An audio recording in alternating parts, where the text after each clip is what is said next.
Thanks for tuning in to another episode of the King by King Media TV. And once again, I'm your host, the Double OG Career Boxing, Ted King. And we're going to be talking about these upcoming bouts with the stars of boxing. Starting with the Pacquiao versus Mayweather, or Mayweather versus Pacquiao, however you want to put it. But before we get started, don't forget to like, share, subscribe on this channel, and enjoy the show. So let's get started. Now, Manny Pacquiao fought Mario Barros to a draw, which was a great fight, by the way. He showed that he still had plenty of fire left. In fact, in my opinion, I thought he won the fight, but they didn't give him a nod for the victory. And of course, we know now that Mario Barros is no longer the champion. He was defeated by the very formidable and very popular Ryan Garcia. So now it appears that Pacquiao, who's obviously been yearning for this particular bout, rematch with Floyd Mayweather, is going to get it. And he's going to be getting it in September, I believe, 16th, if I'm not mistaken. But I'll check that for sure to make sure that that's correct. But yeah, I find it very intriguing. Not because, they're stars, have been stars in the sport of boxing, but for the fact that they'll be fighting at 49 and 47 years of age. And oh, by the way, Pacquiao does look very good in his training. And let's take a look at this training that Pacquiao is doing. He's looking really good. They got side by side. Also, want to give a shout out to Fight Hype for the footage here, because Fight Hype obviously did a side by side comparison, and now we get a chance to see exactly what, in fact, or how, in fact, these two guys compare. Now, I'm going to tell you, watch this footage, and I have to say that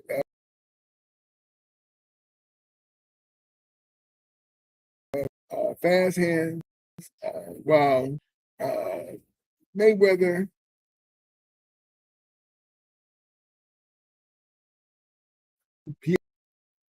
like Pacquiao. So Pacquiao perhaps is more ready for the bout coming up. We'll have to see when that's happening. But in the meanwhile, let's take a look and see how these guys are looking. Slide, can drop, drop, walk,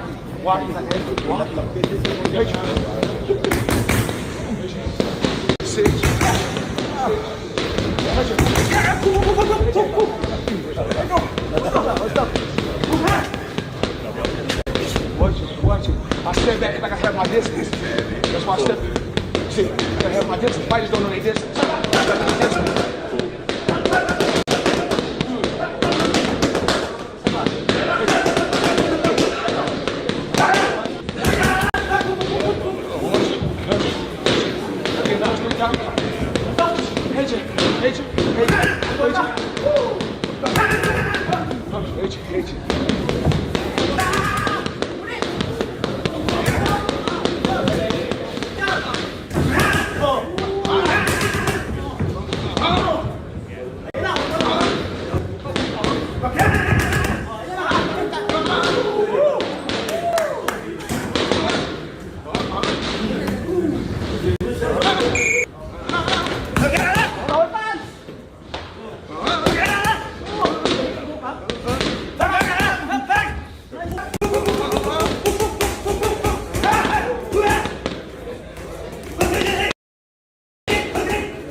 right hand.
Talented fighter. Like, he's accomplished what no other fighter is ever going to accomplish.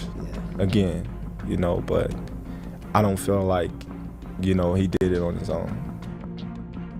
Watching Floyd fight is actually more my style of that perfect boxer. That's what when I do a pound for pound ranking, I'm trying to be objective. Pacquiao jumped more weight classes. What he did pound for pound to me was more impressive.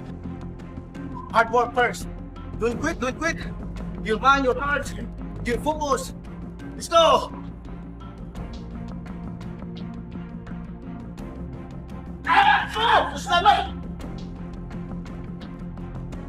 Terrence Crawford breaks down how Manny Pacquiao could beat Floyd Mayweather, noting speed may fade, but power, skill, and legacy remain unmatched, making victory possible. You may lose speed, you may lose athleticism, but that power gonna still be there. Look at George Foreman. Right. Max Kellerman praises Manny Pacquiao, saying his career achievements are more impressive than those of Floyd Mayweather Jr., and that he still performed well after years away. Floyd isn't going broke. So if he is, that he makes all the money in the world for a Pacquiao fight and rides off into the sunset a rich man, I wish him the best. I want to fight somebody. I don't care about the money and all that. You know, Who you want him to fight?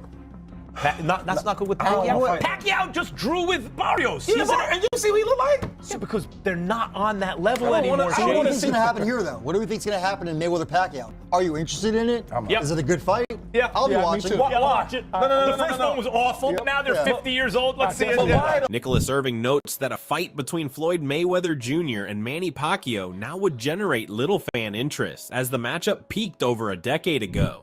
Yesterday, today is his birthday. He just turned 49. Okay. I mean, granted, Pacquiao and Floyd are still better than a lot of fighters out that are active right now. That's how good they were in their prime, and that's the dedication they had to the sport. But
Like, again, no one asked for a Floyd Pacquiao fight, part 2.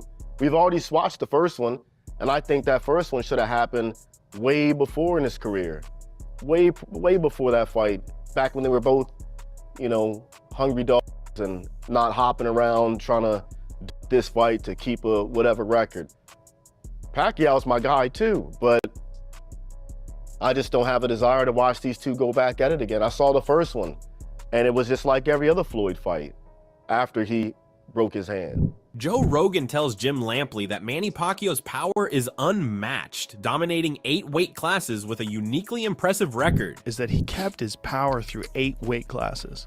That is just wild. Like, what other fighter can you name that went through 8 different weight classes as a world champion? I can't. None. No, obviously. Jim Lampley explains that power punching is a science, and Manny Pacquiao naturally demonstrates it with precision. Power punching is not a physical gift.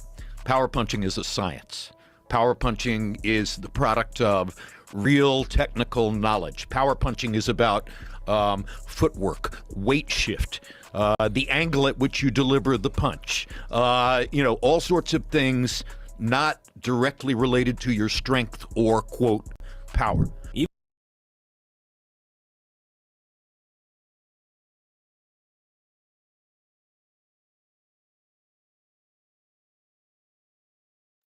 We're getting a lot of views and opinions about who they think is going to win the fight, how the fight's going to play itself out. And once again, that we don't know that until the end of the fight. That makes sense, right? But granted, it's always good to hear opinions to get a you know, a semblance of, you know, what people think as far as how these fights going to go. But yeah, yeah, so let's move on to Gervonte Tank Davis. Because Gervonte Tank Davis, he's also in the you know, he's been in the background, right? You hear people talk about it. We don't know exactly when or if he's going to be the same Gervonte Tank Davis after this layoff, but we can assume that he's probably going to be. And so let's you know, walk down the up and coming fight perspective on Gervonte Tank Davis. And so we're gonna go and we're gonna take a look at what the talk is on Gervonte. To the public on your story and, you know, played some kind of game or trolled. Well, like most people that are going to do something like that, they'll troll and then like maybe the next story will be like, nah, I'm just playing JK. Gervonte Davis will knock out Shakur Stevenson, according to a boxing analyst who dismissed doubts from Timothy Bradley and Paulie Malignaggi, citing Stevenson's recent performance. Talk about Shakur going, you know, do this. I saw Tim Bradley say Shakur gonna beat Gervonte Tank Davis. Paulie Malignaggi said the same thing. You know, look, I get it. You know, Shakur Stevenson has reached the heights of, he's a very skillful guy, right? His last fight, his last showing was very poor. You know what I'm saying? He didn't box, he ran the whole, you know, fight. And now he's taking on the mindset of, oh, I'm gonna get aggressive. If he do that, I'm telling you, even against Harunyan, if that man try to get aggressive and try to come forward and do all that, he getting stopped. Shakur Stevenson, don't get baited into that stuff. Fight your fight. Bye. Shakur Stevenson outlined his conditions for a fight with Gervonte Davis. A fair weight, no rehydration clause, and strict testing, indicating his clear willingness to make the fight happen. One no like rehydration clause. Well, here in the video, it's kind of, because that sounds like they're talking about Ryan Garcia. There's no reason to ever have a rehydration clause versus Tank Davis. In other words, Shakur Stevens versus Tank Davis, there should be no racing clause whatsoever in terms of that fight, or any testing, because he's never tested. Gervonte Davis have never tested dirty. So they're probably talking about, in reference to, there was some talk about Ryan Garcia. And of course, Shakur Stevens, because as soon as the fight was over with, that they started talking Ryan and Shakur, or Shakur versus Ryan. Now, during that fight, after the fight was over with, Conor Ben got in there. They started going back and forth. There's all kind of talk and the narrative regarding the fights. Who's going to be fighting who, when they're going to be fighting, et cetera, et cetera, et cetera. We're going to hear that nonstop until the fights are being made. So that's just part of how boxing goes. And so we can expect that to happen. But in my opinion, as far as the money goes, in terms of the fan, a Shakur Stevens fight with Ryan Garcia would be a big one right now. Ryan Garcia, he's a champion now at 147. Of course, Shakur Stevens is a champion at 140, not quite 147 pounds. So, but in terms of, back and forth, so that's what the problem is. The problem is, can Ryan Garcia get down to, let's say, 144 and, make this fight just for fans' sake, not necessarily for, any belts or any titles, just for getting the seats, getting people in the seats, for the fights. And that's what we'll have to see if they can make it happen. So we don't know, right? Just to, for realistically, the fight with Gervonte Tank Davis is the more realistic fight. And of course, that's a big name fighter against another big name fighter. And Gervonte Tank Davis has if you want to call it a draw, a blemish, then I guess you could call it that. But he doesn't have a clear undefeated record like he had before. So yes, but anyway, let's move on because there's more interesting fights coming up. Because David Benevidez will be fighting Cinco de Mayo, and he's let's go see what David's talking about, because he's did an interview with Andre Berto, and they very candid, very interesting interview that they did, and I thought that he let people know some things about himself that coming up in the sport of boxing that was kind of interesting. So let's go to that interview real quick and see what they're talking about here. But yeah, man. But so this is what I'm saying. This is how I found out my dad was crazy, because my dad will put me with all these people. My dad will put me with all these world champions. Test you out. He ain't getting I'm a little kid, you know what I mean? So I'm thinking of it damn, my dad, what if I would have, what if they beat the shit out of me? I don't think he would have cared to put me in there until I learned so. But my dad, he's a tough dude, bro. He's like either you protect yourself. That's what I like about him, because he always showed me that if we don't protect ourselves, then nobody's gonna come in and save us. That's a fact, man. That's that tough love that we put into you. And I mean, of course, you see what it did. You know what I'm saying? You got that mindset. Yeah. That's just ridiculous right now. And it's amazing. So at 16, bro, you turned pro in Mexico. Who prompted that decision, bro? At 16. My father. Yeah, instead of trying to just trying to go the Olympic route or go the amateur route. Of course, you had a few amateur fights. So for me, I think once, my father had all that experience with my brother. Yeah.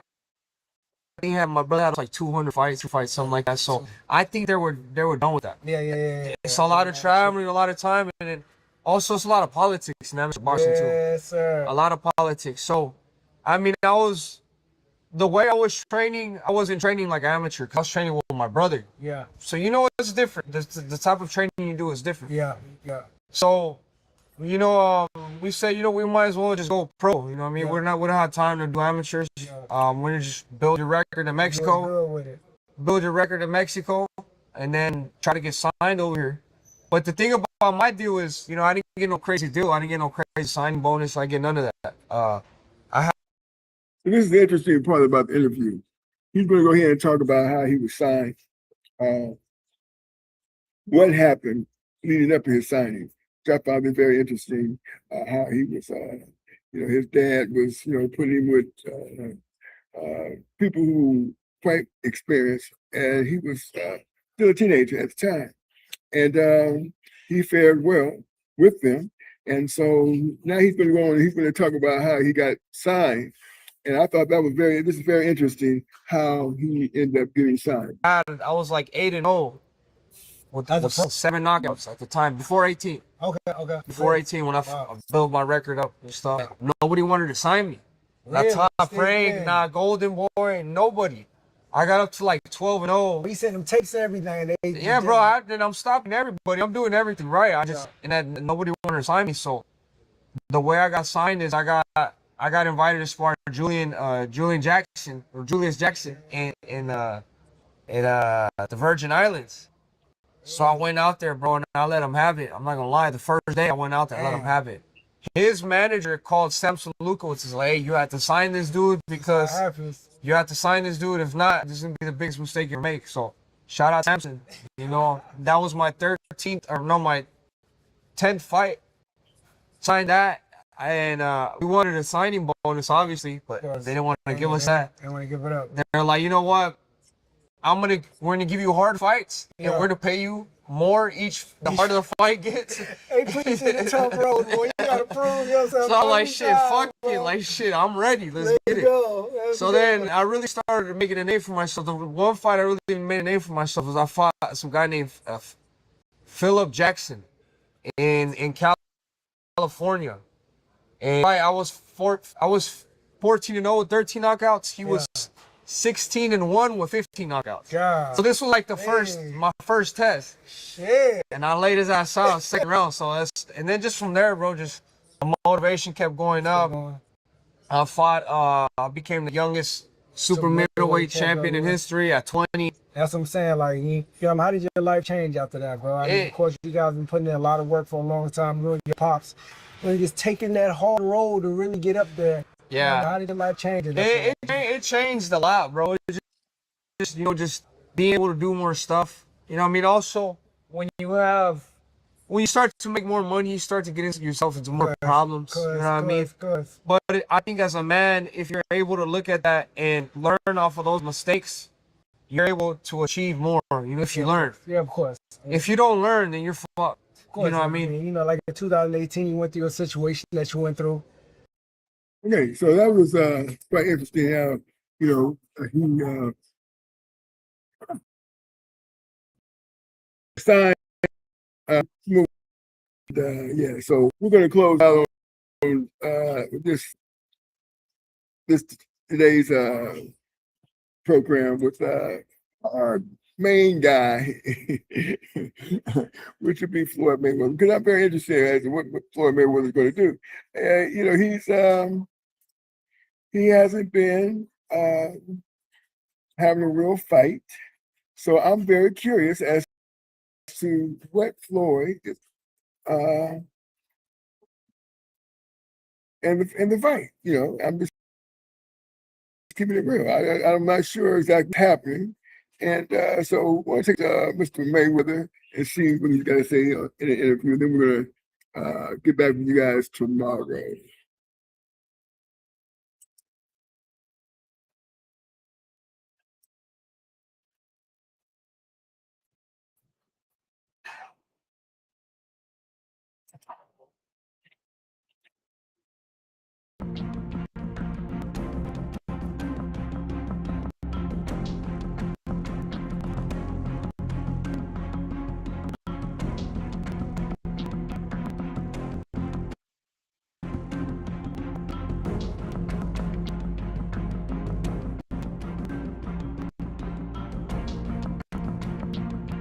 And I'm still enjoying training. Like nothing's changed about, you know, I don't easy for in terms of sacrifices, training every morning, every day like that. But I'm enjoying it. Manny says taking time off gave his body the rest it needed, but now he's back in training, working harder than ever, proving he's still at his very best. I started boxing when I was 12 years old, 11 years old, so that's not. I think about it that it's good for me to give my body rest. I able to rest for 4 years and now I'm back. I'm blessed by God. Feels good, Manny, or what? You feel good. Nice and back. I feel happiness in my heart that I can come back here for a fight in Vegas. Nice. I mean, that's what I want. Manny says age doesn't matter if you still love what you do, as long as you enjoy your work and stay passionate. Every year can be fulfilling and rewarding. You know, that's the evidence of you being passionate with the sport. Like, it's a like part of your life, a boxer, like to fight. And I grow in boxing. As long as I'm still enjoying the training,